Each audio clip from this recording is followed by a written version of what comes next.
எல்லாருக்கும் வணக்கம். இப்போ நம்ம பார்க்க போகிறது யூனிட் 6ல தமிழ் சமுதாய வரலாறு அப்படின்னு ஒரு டாபிக் இருக்குல்ல, அது தொடர்பாக 11th எத்திக்ஸ் புக்கில் என்னென்ன லெசன் கவர் ஆக போதோ அதான் பார்க்க போகிறோம். அதில் ஃபர்ஸ்ட் லெசன் தமிழக பண்பாடு ஓர் அறிமுகம். வாங்க பார்க்கலாம். ஃபஸ்ட்டு பண்படு என்னும் வேர்ச்சொல்லிலிருந்து தோன்றியதே பண்பாடு ஆகும். அப்போ பண்பாடு வேர்ச்சொல் காண்கன்னு கொடுத்தாங்கன்னா பண்படு அப்படின்னு எழுதணும், அவ்வளோதான். பண்பாடு என்ற சொல்லை தமிழில் முதலில் அறிமுகப்படுத்தியவர் டி.கே. சிதம்பரனார். அப்புறம் என்னதுன்னா, உலகம் என்பது உயர்ந்தோர் மேற்றே. இது சொன்னது என்னதுன்னா தொல்காப்பியத்தில் சொல்லியிருக்காங்க. உயர்ந்தோர் அப்படின்னா பண்பாடு உடையவர்கள், அவ்வளோதான். நல்ல வழிமுறைகளை பின்பற்றி வாழ்வதுதான் சிறந்தது அப்படிங்கிறத பண்பனப்படுவது பாடறிந்து ஒழுகுதல் அப்படின்னு சொல்லி கலித்தொகையில் சொல்லியிருக்காங்க. இந்த நல்லது ஒரு நாள் சொல்லியிருப்பாங்கல்ல, அன்பனப்படுவது தனக்கு சிறாமை, பண்பனப்படுவது பாடறிந்து ஒழுகுதல், அந்த அந்த பாட்டு. அப்புறமா இவ்வுலகம் பண்புடையவர்களால் மட்டுமே வாழ்ந்து கொண்டிருக்கிறது அப்படிங்கிறத பண்பு உடையார் பட்டுண்டு உலகம் அப்படின்னு சொல்லிட்டு திருக்குறள்ல சொல்லியிருக்காங்க. இப்போ பண்பாடுனா என்ன, நாகரிகம் என்ன? நாகரிகம்னா என்ன, டிஃபரன்ஷியேஷன் தான். பண்பாடுனா கல்ச்சர், நாகரிகம்னா சிவிலைசேஷன். பண்பாடு அப்படிங்கிறது என்னன்னா ஒரு மாந்தனது அக உணர்வு வளர்ச்சியையும் சீர்மையும் குறிக்கிறது. அவன் உள்ளத்துக்குள்ள எப்படி இருக்கான், அவன் நல்ல அன்பானவன், அவன் நல்ல அறிவுடையவன், அவன் பண்புடையவன், அவன் இரக்கமுடையவன், அவனோட உள்ள உணர்வை சொல்றது தான் என்னன்னா பண்பாடு. நாகரிகம் அப்படின்னா என்னதுன்னா அவனோட புறத்தோற்ற வளர்ச்சியோட செம்மையை குறிக்கிறது. அதாவது அவன் எவ்வளோ அழகான உடை உடுத்தியிருக்கான், அவன்கிட்ட எவ்வளோ வசதியான பொருள் இருக்கு, அவன் எவ்வளோ சுவையான சாப்பாடு சாப்பிட்றான் அப்படின்னு அவனோட வெளியில் அவன் எவ்வளோ நாகரிகமாக இருக்கான், அதை பொறுத்து அது நாகரிகம்காங்க. ஒருத்தங்க இந்த மாதிரி ட்ரெஸ் எல்லாம் கிழிஞ்ச மாதிரி போட்டிருக்கும் போது சொல்லுவாங்களா, ஒரு நாகரிகமாக உனக்கு ட்ரெஸ் பண்ண தெரியல அப்படின்னு சொல்லுவாங்களா, அதுதான் நாகரிகம். நாகரிகம்னா நம்ம வெளி தோற்றத்தில் நம்ம எப்படி வளர்ச்சி அடைதோம் அப்படிங்கிறது தான். தமிழர்களின் தோற்றம் பற்றி 4 வகையான கருதுகோள்கள் இருக்கு. 4 வகையா சொல்லுவாங்க. தமிழன் இப்படிலாம் தோன்றியிருக்கலாம் அப்படின்னு சொல்லி. ஃபர்ஸ்ட் என்ன சொல்லுவாங்கன்னா, அவன் குமரி கண்டத்துல வாழ்ந்து வந்ததுதான், அவன் தான் தமிழன் அப்படின்னு சொல்லி சொல்றாங்க. ரெண்டாவது என்ன சொல்றாங்கன்னா, தென்னிந்தியாவில் இருந்த பழங்குடிகள் தான் தமிழர்கள் அப்படின்னு சொல்றாங்க. மூணாவது என்ன சொல்றாங்கன்னா, ஆப்பிரிக்காவில இருந்து அரேபிய கடல் வழியாக தென்னிந்தியா வந்தவர்களோட வழித்தோன்றல்கள் தான் தமிழர்கள். அதாவது ஆப்பிரிக்கால இருந்திருப்பாங்க, அவங்க அரேபிய கடல் வழியா தென்னிந்தியாவுக்கு வந்து இங்கே வாழ்ந்திருக்காங்க. அவங்கள இருந்து வந்தவங்க தான் என்னன்னா தமிழர்கள் அப்படின்னு சொல்றாங்க. அதுக்கப்புறம் நாலாவது என்ன சொல்றாங்கன்னா, இல்லை மத்திய ஆசியா வட இந்திய நிலப்பரப்புகள்ல இருந்து வந்து இங்கேயே இருந்திருக்காங்க, அதனால இவங்க தென்னிந்தியாவில் இருந்ததுனால இவங்களை தமிழர்கள்னு சொல்றாங்க அப்படின்னு சொல்றாங்க. அப்புறம் தமிழர்களை பற்றி இலக்கிய சான்றுகள் என்னெல்லாம் இருக்குன்னு பார்க்க போகிறோம். ஃபஸ்ட்டு நம்மளோட தொன்மை, அதாவது நம்ம ரொம்ப வருஷமாக இருக்கோம், இப்படியெல்லாம் இல்லை, இவங்க ஆப்பிரிக்காலேருந்து வந்தவங்க, ஆசியாவிலேருந்து வந்திருக்கோம், அப்படியெல்லாம் கிடையாது. நம்ம ரொம்ப வருஷமாக இருக்கோங்கிறதுக்கு ஒரு எடுத்துக்காட்டு, ஒரு உதாரணமா இல்லை ஒரு ஆதாரம் என்னதுன்னா தொல்காப்பியமும் சங்க இலக்கியமும் தான். தொல்காப்பிய பொருளதிகாரம் எதை பற்றி சொல்லணும்னா பழந்தமிழரோட அக வாழ்க்கையும் சொல்லியிருக்கு, புற வாழ்க்கையும் சொல்லியிருக்கு. அப்போ அவங்க எப்படியெல்லாம் இருந்திருக்காங்க அப்படிங்கிறத நம்ம தொல்காப்பியத்தை படித்து தெரிஞ்சுக்கிட்டு இருக்கோம்.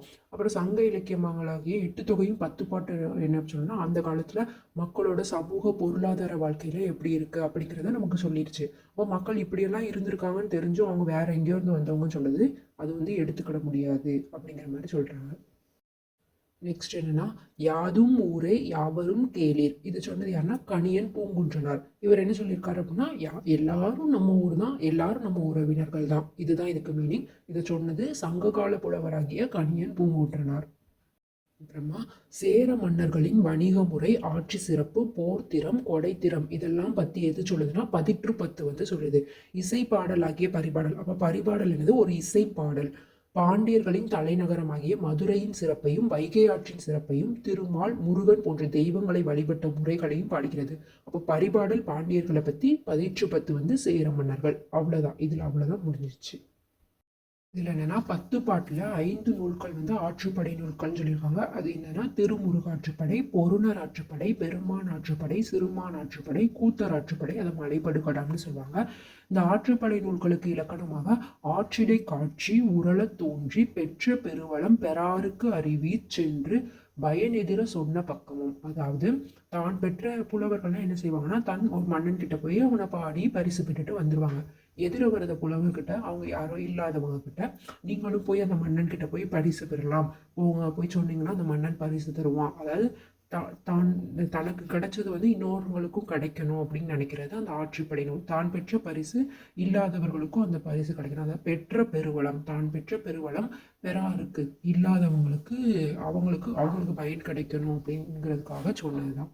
இப்படி சொல்கிறது தான் என்னதுன்னா ஆற்றுப்படை நூல்கள்னு சொல்லுவாங்க. அதை தான் தொல்காப்பியமும் சொல்லியிருக்கு. குறிஞ்சிப்பாட்டும் முல்லைப்பாட்டும் எதை பற்றினா நிலவளம் பற்றியும் காதலின் சிறப்பு பற்றியும் சொல்லுது. நெடுநல்வாடை காதலையும் வீரத்தையும் சேர்த்தே சொல்லிக்கிட்டு இருக்கு. மதுரை காஞ்சி வந்து பாண்டிய நெடுஞ்செழியனோட சிறப்பையும் நிலையாமை பற்றியும் சொல்லியிருக்காங்க. அப்புறம் முட்டா சிறப்பின் பட்டினம் அப்படிங்கிற சொற்றொடர் வந்து பட்டினப்பாளையில் இருக்குது. இது என்னன்னா சோழ நாடு வந்து தரைவழி வாணிகத்திலையும் சரி கடல் வழி வாணிகத்திலையும் வளம் பெற்றிருந்தனர் அப்படிங்கிறது தான் முட்டா சிறப்பின் பட்டினம் அப்படின்னு சொல்லி பட்டினப்பாளையில் சொல்லியிருக்காங்க. இரட்டை காப்பியங்கள்லாம் என்னதுன்னா சிலப்பதிகாரம் மணிமேகலை. அதில் சிலப்பதிகாரம் எதெல்லாம் பார்த்தீங்கன்னா தமிழரோட ஆட்சி முறை, ஆடல் பாடல் கலைவளம் மற்றும் புகார் மதுரை வஞ்சி ஆகிய தலைநகரின் சிறப்புகள், வணிக சிறப்பு, சமய நம்பிக்கைகள், வழிபாட்டு முறைகள், தனி மனித ஒழுக்கம், நீதி வழங்கும் முறைமை இதெல்லாமே பற்றி விரிவாக பேசுகிற வரலாற்று ஆவணம் தான் என்னதுன்னா சிலப்பதிகாரம். மணிமேகலை எதை பற்றினா சமய அறக்கருத்துக்களை சொல்லுது, வாழ்வியல் நெறிகளையும் சொல்லுது. அப்புறம் பல்வேறு குற்றங்களுக்கான அடிப்படை காரணங்களை ஆராய்வதன் மூலம் தான் அந்த குற்ற செயல்களை தடுத்து நிறுத்த முடியும் அப்படிங்கிறதும் மணிமேகலையோட மைய கருத்தாக இருக்குது. அப்புறம் பசியை பிணியாக உருவகம் செய்கிறதும் மணிமேகலை தான். அதுக்கப்புறம் அந்த பசியை போக்க வேண்டிய அவசியத்தை சொல்கிறதும் அந்த மணிமேகலை தான். அதனால மணிமேகலையை புரட்சி காப்பியம் சொல்கிறாங்க. பல நூற்றாண்டுகளுக்கு முன்பு எழுதப்பட்ட இந்த எரித்திரியன் கடலின் பெரிப்ளஸ் அப்படிங்கிற நூலில் என்ன சொல்கிறாங்கன்னா கிரேக்க மக்கள் வந்து நாகரிகம் அடைகிறதுக்கு முன்னாடியே பல நூற்றாண்டுகளுக்கு முன்னாடியே எகிப்தியர்களும் நம்ம நம்ம இந்த பண்டைய இந்திய மக்களும் வந்து வணிகத்தில் தான் வணிகம் பண்ணிட்டு தான் இருந்தாங்க அப்படின்னு இந்த எரித்திரியன் கடலின் பெரிப்ளஸ் அப்படிங்கிற நூலில் இருக்குது. ரோமாபுரி அரசன் அகஸ்டஸோட சமகாலத்து வருது யாருன்னா இந்த ஸ்ட்ரோப்போ அவர் எழுதிய ஒரு பூகோள நூல், பூகோள நூல், அதாவது ஸ்ட்ரோப்போவின் புவியியல் அப்படின்னு சொல்லுவாங்க அந்த நூல். அப்புறம் பிலினியோட ஒரு உயிரியல் நூல், தாளமி அவங்க எழுதிய ஒரு பூகோள நூல். இதில் எல்லாத்துலேயுமே என்னென்னா தமிழகத்தோட கடல் வாணிகம் எப்படி இருந்தது அப்படிங்கிற செய்தி இருக்குது. அப்புறம் சேர நாட்டு துறைமுகங்கள்லாம் எங்கே இருந்தது அப்படின்னா கண்ணனூர் அப்படிங்கிற ஊருக்கும் கொச்சிக்கும் இடையில தான் இருந்திருக்கு. அரேபியாவிலிருந்தும் கிரேக்கத்திலிருந்தும் வணிக பொருட்களை ஏற்றிக்கொண்டு வந்த எண்ணற்ற நாவாய்கள் முசிறியில் செறிந்து கிடந்திருக்கு, முசிறியில் நிறைய இருந்திருக்கு அப்படின்னு சொல்லி பெரிப்ளஸ் அப்படி பார்த்தோம்னா எரித்திரியன் கடலின் பெரிப்ளஸ் அந்த நூலில் இருந்திருக்கு. கிரேக்கர்கள் வந்து இங்கே வந்து வணிகம் பண்ணதுனால நம்ம தமிழ் சொல்லலாம் கிரேக்க மொழியில் மாற்றிருக்காங்க. அது என்னதுன்னா அரிசி என்ன சொல்லியிருக்காங்கன்னா அரிசா அப்படின்னு சொல்லியிருக்காங்க. கருவா அப்படின்னா தமிழில் கருவா அப்படின்னா லவங்கமா, அதை கார்பியன் அப்படின்னு மாற்றிருக்காங்க. இஞ்சிவேர் அப்படிங்கிறது ஜிஞ்சிபராஸ் அப்படின்னு மாற்றிருக்காங்க. பிப்பாளி பெர்பெரியா மாறிடு. சாலமன் அப்படிங்கிற மன்னனுக்கு அளிக்கப்பட்ட துகிம் அப்படின்னா மயில் தோகையம், ஆல்மக் அப்படின்னா அகில் மரங்களாம். இதெல்லாமே சாலமன் மன்னனுக்கு இந்த மாதிரி மதிப்புயர்ந்த பொருட்கள் நிறைய கொடுத்துருக்காங்க. இதெல்லாம் யார் கொடுத்தா அப்படின்னா இதெல்லாமே தமிழ் பேர்லேருந்து சேர்ந்ததாக தான் இருக்குது. அப்போ நம்ம அவரும் இந்த தமிழகத்தில் வந்து வணிகம் பண்ணியிருக்காரு. அப்போ அவருக்கும் இங்கேருந்து நிறைய பேர் இருக்குது அப்படிங்கிறது தெரிய வந்திருக்கு.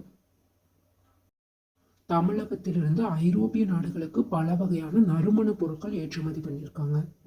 மட்டும் இல்லாமல் அயல் நாடுகளுக்கு என்னென்னா புலி, சிறுத்தை, யானை, குரங்கு, மயில், கிளி, வேட்டை நாய்கள் இதெல்லாம் கூடமே தமிழகத்துலேருந்து ஏற்றுமதி பண்ணியிருக்காங்க. அதுலேயும் தமிழகத்து வேட்டை நாய்கள் வந்து தரத்தில் மேலானவை, அதனால அங்கேருந்து நம்ம வாங்கிக்கலாம், அதெல்லாம் சூப்பர் அப்படின்னு சொல்லி அவங்க புகழ்ந்துருக்காங்க. அப்புறம் அவங்க பெயர் எப்படியெல்லாம் மருவி இருக்குன்னா சேர நாட்டு துறைமுகங்களான தொண்டி என்னன்னா திண்டிஸ் அப்படின்னு சொல்லியிருக்காங்க, முசிறிய முசிறிஸ் அப்படின்னு சொல்லியிருக்காங்க, அப்புறம் பொற்காட்டை பஹரி அப்படின்னு சொல்லியிருக்காங்க, குமரிய கொமாரி அப்படின்னு சொல்லியிருக்காங்க. இப்படி ரோமர்கள் இங்கே வணிகம் செஞ்சதுனால அவங்களுக்கு தகுந்தாப்புல மாற்றிருக்காங்க. அப்புறமா தமிழகத்தின் கீழே கடற்கரை துறைமுகங்களான கொற்கை என்னன்னா கொல்சாயின்னு சொல்லியிருக்காங்க, நாகப்பட்டினத்தை நிகாமான்னு சொல்லியிருக்காங்க, காவிரிப்பட்டினத்தை காவிரி பூம்பட்டினம் கமரா, புதுச்சேரியை பொதுக்கே, மரக்காணத்தை சோபட்மா, மசூலிப்பட்டினத்தை மசூலியா இப்படியெல்லாம் சொல்லியிருக்காங்க. எந்த நூல் அப்படின்னா இதுக்கு முன்னாடி பார்த்தோம்னா தாளமியின் புவியியல், பிலினியின் இயற்கை வரலாறு அந்த நூல்லலாம் இது இப்படி தான் சொல்லியிருந்திருக்காங்க. தமிழ் வார்த்தைகளை அவங்களுக்கு தகுந்தாப்புல மாற்றிருக்காங்க அப்படின்னு சொல்லியிருக்கு. அந்த நூலில் அந்த குறிப்புகள்லாம் இருக்குது. ஹிப்போக்ரேட்டஸ் அப்படிங்கிற புகழ்பெற்ற கிரேக்க மருத்துவர், இவர் வந்து 5ஆம் நூற்றாண்டை சேர்ந்தவர். இவர் வந்து என்னதுன்னா இந்திய மருந்து முறைகளையும் மருந்து வகைகளையும் நல்லா தெரிஞ்சவர். இவரே என்ன சொல்லியிருக்காங்கன்னா இந்திய மிளகை வந்து இந்திய மருந்துன்னு சொல்லியிருக்காரு. பண்டைய தமிழகத்திலிருந்து மஸ்லின் துணியும் ஏலக்காய், லவங்கம் போன்ற நறுமண பொருட்களும் ஏற்றுமதியாயின. அப்புறம் தமிழகம் அயல் நாடுகளுடன் மேற்கொண்டிருந்த வணிக உறவானது தமிழரின் நாகரிகம், பண்பாடு, கலை இதெல்லாம் வளர்ச்சிக்கு வந்து உதவி இருக்கு அப்படின்னு சொல்லுறாங்க. தொல்பொருள் சான்றுகள். தமிழக வரலாற்றை அறிய தொல்பொருள் ஆய்வுகள் மூலம் கிடைத்துள்ள பொருட்கள் பெரிதும் துணை புரிகின்றன. அவை மூன்று வகையான ஆய்வுகள், மூன்று வகையான பொருட்கள். அது என்னதுன்னா கல்வெட்டுகள், பட்டயங்கள், நாணயங்கள், நினைவு சின்னங்கள். இதெல்லாம் வச்சு தமிழகம் முன்னாடி எப்படி இருந்தது நம்ம தெரிஞ்சுக்கிடுதோம். திருப்பரங்குன்றம், நாகமலை, ஆனைமலை, கீழக்குயில்குடி இந்த இடத்துல கண்டுபிடிச்ச கல்வெட்டுகள்லாம் என்னன்னா சங்க காலத்தை சேர்ந்தவை அப்படின்னு சொல்லி கண்டுபிடிச்சிருக்காங்க. பல்லவர் கால கல்வெட்டுகள் எங்கெல்லாம் கிடச்சிருக்குன்னா குகைகள், ரதங்கள், கோயில்கள், கற்பாறைகள், தூண்கள் இங்கே எல்லாமே கிடச்சிருக்கு. இதில் மண்டகப்பட்டு, மகேந்திரவாடி, திருச்சி, பல்லாவரம், மாமல்லபுரம், தளவானூர் இந்த இடங்கள்லாம் குறிப்பிடத்தக்கவை. பல்லவர் கால கல்வெட்டுகளில் குறிப்பிடத்தக்க கல்வெட்டுகள். இதுலேயும் காஞ்சி கோயில்களில் காணப்படும் கல்வெட்டுகளில் பல்லவர் கால வரலாறு நல்லபடியாக நம்ம தெரிஞ்சுக்கிட முடியுது. அப்புறம் பராந்தக சோழனோட உத்திரமேரூர் கல்வெட்டு சோழர் கால கிராம ஆட்சி முறையை தெளிவாக எடுத்துக்காட்டுது. இந்த கல்வெட்டில் கிராம உறுப்பினர்களோட தகுதிகள், தேர்ந்தெடுக்கும் முறை இதெல்லாம் பற்றி இருக்கு. தஞ்சை, திருவொற்றியூர், மேலப்பழுவூர், சிதம்பரம், திருவாரூர், மதுரை இந்த இடங்கள்லையும் கல்வெட்டு கிடைச்சிருக்கு. அது மக்களோட பண்பாடு, அரசியல், வாழ்க்கை முறை இதெல்லாமே பற்றி சொல்றதுக்கு. ஓலை முறை பார்க்க போகிறோம். கிராம ஊராட்சி சபை உறுப்பினரை தேர்ந்தெடுக்க சோழர் காலத்தில் இந்த குட ஓலை தேர்தல் முறை பயன்படுத்தப்பட்டது. இதுனா அந்த சீட் எழுதி குடத்துக்குள்ளே போட்டுருவாங்க. அதுக்கப்புறம் அதை குலுக்குவாங்க. ஒரு சின்ன பிள்ளைய கூட்டு எடுப்பாங்க. அதில் யார் பேர் வருதோ அவங்களே தேர்ந்தெடுக்கப்பட்டவங்களா சொல்லிடுவாங்க. அவ்வளோதான். அப்புறம் பொன், செம்பு ஆகிய உலோக தகடுகளின் மீது எழுத்துக்கள் பொறிக்கப்பட்டிருந்தா அதுக்கு பேர் பட்டயங்கள் அப்படின்னு சொல்லுவாங்க. பட்டயங்களும் கல்வெட்டுகளை போன்ற காலத்தை ஆட்சி முறையை அறிய உதவுகிறது. இந்த பட்டயங்களில் அரசனின் பெயர், அவனது காலம், அதுக்கு எதுக்காக இந்த பட்டயம் கொடுக்காங்க, அவரோட வரலாற்றை இதை வச்சு நம்ம தெரிஞ்சுக்கலாம். அப்புறம் சின்னமனூர் சாசனம், சிவகாசி செப்பேடுகள் முதலிய பாண்டியர் கால பட்டயங்களும், திருவாலங்காட்டு பட்டயங்கள், கரந்தை செப்பேடுகள், அன்பில் பட்டயங்கள், லெய்டன் பட்டயங்கள் இதெல்லாம் சோழர் கால பட்டயங்களாக இருக்குது. காலத்தில் செப்பு நாணயங்கள் வழக்கில் இருந்திருக்கு. இதெல்லாம் என்னன்னா சதுர வடிவத்தில் செஞ்சுருக்காங்க. நாணயத்தில் ஒரு புறத்தில் யானையும் மறுபுறத்தில் ரெட்டை மீன்களும் காணப்படும். பாண்டியர்களோடது. யவனர்கள் தமிழகத்தில் மதுரை, புகார் இந்த இடங்களிலிருந்து தங்க நாணயங்களை வெளியிட்டிருக்காங்க. அவை அவர்களுடைய புழக்கத்திற்கும் பயன்படுத்தியிருக்காங்க. பல்லவர் காலத்தில் வெளியிடப்பட்ட நாணயங்களில் ரெட்டை மீன், கப்பல், நந்தி இந்த மாதிரி சின்னங்கள்லாம் காணப்படுது. முதலாம் ராஜராஜன் காலத்தில் வெளியிடப்பட்ட நாணயங்களில் புலியும் அது பக்கத்தில் ரெட்டை மீன் கொண்ட வடிவமும் இருந்திருக்கு. இதனால் அவன் பாண்டியர்களை அடக்கி வலிமை பெற்றவனாக வாழ்ந்தான் அப்படிங்கிறத நம்ம தெரிஞ்சுக்கலாம். அப்புறம் இரண்டாம் வரகுணனோட தங்க நாணயம் கிறந்த எழுத்துல அவனோட பெயரோட காணப்படுது. இந்த நாணயங்கள் வாயிலாக வணிகத்தில் பண்டமாற்ற முறையோட பண பரிமாற்றமும் இருந்திருக்கு அப்படிங்கிறத நம்ம தெரிஞ்சுக்கிடுதோம். சின்னங்கள் தமிழகத்தில் காணப்படும் குகைகள், ரதங்கள், கோயில்கள் இதெல்லாமே நினைவு சின்னங்களாக தான் இருக்குது. மகேந்திரவர்மனோட மண்டகப்பட்டு கல்வெட்டுன்னு சொல்லணும்னா அழியக்கூடிய பொருளான அந்த மரம், சுண்ணாம்பு இதெல்லாம் வச்சு சங்க காலத்துலேயும் சரி களப்பிலர் காலத்துலேயும் சரி பல கோயில்கள் கட்டியிருக்காங்க அப்படின்னு சொல்கிறாங்க. அதுக்கப்புறமா அப்போது கல்லை வச்சு கட்டப்பட்ட கோயில்கள் தான் இன்னைக்கு வரைக்கும் நம்ம தமிழோட பண்பாட்டை நிலைநிறுத்திக்கிட்டு இருக்கு அப்படின்னு சொல்லுது. திருப்பரங்குன்றம், மண்டகப்பட்டு, மகேந்திரவாடி, மாமல்லபுரம் இங்கே இருக்க குகை கோயில்களும் கற்களால் அமைக்கப்பட்ட ரதங்களும் இதில் குறிப்பிடத்தக்கதாக இன்ன வரைக்குமே தமிழரோட பண்பாட்டை வெளிப்படுத்திக்கிட்டு இருக்கு. அதை விட சிறப்புமிக்க கோயில்கள் நிறையவே இருக்குது. தஞ்சை கோயில், கங்கை கொண்ட சோழபுரம், தாராசுரம், மதுரையில் இருக்க கோயில், ராமேஸ்வரத்தில் இருக்க கோயில் இது எல்லாமே இன்ன வரைக்குமே அவ்வளோ ஸ்ட்ராங்காக இருக்குது. நம்மளோட தமிழர் பண்பாட்டை வெளிப்படுத்திக்கிட்டு இருக்கு அப்படின்னு சொல்கிறாங்க. திருப்பரங்குன்றம், மண்டகப்பட்டு, மகேந்திரவாடி, மாமல்லபுரம், சித்தன்னவாசல் போன்ற இடங்களில் குகை கோயில்கள் இருக்கு. மாமல்லபுரம் ஒற்றைக்கல் ரதங்கள் இருக்கு. தமிழகத்தின் சிறப்பான சிற்பக்கலைக்கு இது எல்லாமே அடையாளம் தான். சமண முனிவர்களின் வாழ்விடங்களாக இந்த குகைகள்லாம் இருக்கு. பழங்கால தமிழகம் வடக்கே வேங்கடம் முதல் தெற்கே குமரி வரைக்கும் இருந்துச்சு. அதனாலதான் அது என்ன சொல்றாங்கன்னா வட வேங்கடம் தென்குமரி ஆயிடை தமிழ் கூறும் நல்லுலகத்து அப்படின்னு ஒரு தொல்காப்பியத்திலேயே அதுல உறுதி செஞ்சிருக்காங்க. ஆமா, நம்ம வட வேங்கடத்துல இருந்து தெற்கு வரைக்கும் குமரி வரைக்கும் நம்ம தான் தமிழர்கள் தான் அப்படின்னு தொல்காப்பியத்துல இருக்கு. அது மாதிரி மொழியின் அடிப்படையில் இந்த நாடு என்ன சொல்லியிருக்காங்கன்னா தமிழ் கூறும் நல்லுலகம் என்றும் தமிழ்நாடு என்றும் பிரிச்சிருக்காங்க. குறிஞ்சி, முல்லை, மருதம், நெய்தல் இது 4 தான் நிலம். குறிஞ்சியும் முல்லையும் திரிஞ்சு தான் பாலை அப்படிங்கிற ஒரு நிலமே உருவானுச்சு அப்படிங்கிறாங்க. இதில் ஒரே ஒரு பாயிண்ட் தான், மேற்கு தொடர்ச்சி மலையும் கிழக்கு தொடர்ச்சி மலையும் 2 இணையிற ஒரு இடம் அப்படின்னா நீலகிரி. அவ்வளோதான். இணையே ஆடவருக்கு உயிரே அப்படி இது சொன்னது. இந்த லைன் எந்த நூலில் இருக்குது அப்படின்னா குறுந்தொகையில் இருக்குது. உச்சங்கங்கள் என்னன்னா முதற்சங்கம், இடைச்சங்கம், கடைச்சங்கம். முதற்சங்கம் தென்மதுரை. இதை முதற்சங்கத்தை எதுனது யாருன்னா காய்ச்சின வழுதி முதல் கடுங்கோன் வரைக்கும் இருந்திருக்காங்க. இடைச்சங்கத்தில் கபாடபுரம் யாருன்னா வெண்டேர்ச்செழியன் முதல் முடத்திருமாறன் வரை. கடைச்சங்கம் இன்றைய மதுரை. இங்கே யாருன்னா முடத்திருமாறன்லேருந்து உக்கிர பெருவழுதி வரைக்கும் இருந்திருக்காங்க. பழந்தமிழகத்தில் 3 தமிழ்ச் சங்கங்கள் இருந்துச்சு. மதுரையிலையும் கபாடபுரத்திலையும் இருந்த முதல் 2 சங்கங்கள் மறைந்த பிறகு 3ஆம் தமிழ்ச் சங்கம் வந்து மதுரையில் பாண்டியர்களோட ஆதரவோடு அமைக்கப்பட்டது. இதுதான் இதுக்கு முன்னாடி பார்த்தோம். 8 தொகையும் 10 பாட்டு இந்த 3ஆம் தமிழ்ச்சங்க நூல்கள் தான். அதனால தான் அந்த நூல்களை நம்ம சங்க இலக்கியம்னு சொல்கிறோம். சங்கங்களை பற்றின வரலாறு நமக்கு எங்கேருந்து கிடச்சிருக்கு அப்படின்னா, நக்கீரர் எழுதிய இறையானார் களவியல் உரை அப்படிங்கிற புத்தகத்துலேருந்து கிடச்சிருக்கு. இதையே பார்ட் 2ல பார்க்கலாம். தேங்க்யூ.